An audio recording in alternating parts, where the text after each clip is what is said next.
सरकारी स्कूल रे छात्र छात्री मानक शिशु श्रमिक भाव तालीम देउछंती खोद प्रधान शिक्षयित्री।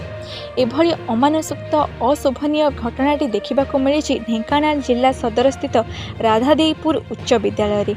छात्र छात्री मानक कलम धराइबा हाथ में प्रधान शिक्षयित्री सुरेखा पंडा कोड़ी फाउंडा धराउछंती। पचारिले कहउछंती मु तो नथिली, स्कूल को आसीबा परे देखिली घास आंठुए, सेथिपाई छुआ को कहली सफा करदेबा पाई। तांको काम सी करेनि तो किए करिवो।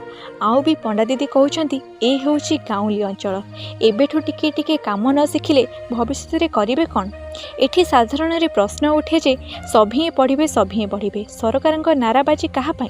शिक्षा विभाग एवं शिशु मंगल अधिकारी कौन चिरनिद्रा रे? पावरफुल दीदी पावर रे समस्ते चेपा।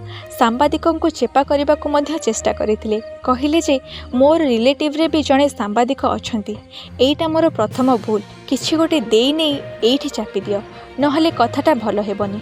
रोकठोक इनडायरेक्टली खुलम खुला सांबादिक सांबादिका मानकु धमक। ए नै शिक्षा विभाग अधिकारी को पचारिबारु से निजे प्रतिक्रिया रे कहिसंती जे उच्च स्तरीय तदंत हेबो। एबे खाली देखा बाकी रहिला जे कोमलमती शिशु मानकु नै शिक्षा परिसरभुक्त रे कोड़ी फाउंडा धराई काम कराउथिबा प्रधान शिक्षयित्री विरुद्ध रे शिक्षा विभाग की पदक्षेप नेउछंती। समस्त नमस्कार। मो ना दिव्य प्रकाश प्रधान, गोष्ठी शिक्षा अधिकारी सदर ढेंकानाल।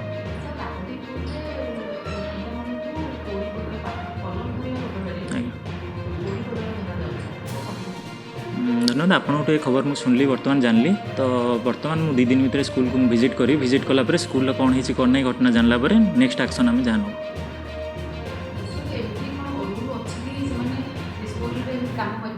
नहीं कोड़ी कोदाल धरी तो सेमती किसी ना, से चाहिए गार्डनिंग वर्क करेंगे, टीचर भी सपोर्ट करेंगे, किंतु जदि आपंकर आलिगेसन हुए ताहले यहाँ गोटे अपराध, तेणु ये विषय में एक्शन नहीं। एचएम कहते सुरेखा पंडा जी कहते मुझे नथिली आसला देखी घास आंठी आंठी पिला काम करेली नहीं। एथिप्रति एसएमसी चेयरपर्सन अच्छी, पेरेंट मैंने भी इनवल्व हो पारे। आपंकर मो स्कूल कमिटी भी अच्छी, मेंबर मैंने गाँव लोक मैंने आसिक गार्डनिंग वर्क भी करेंगे, तेणु यहाँ आम देखला जनइबू आपन कौन होती कौन नहीं, से अनुसार एक्शन। ढेंकानाल प्रशांत सामल रिपोर्ट, ओडिशा एकाम्र लाइव।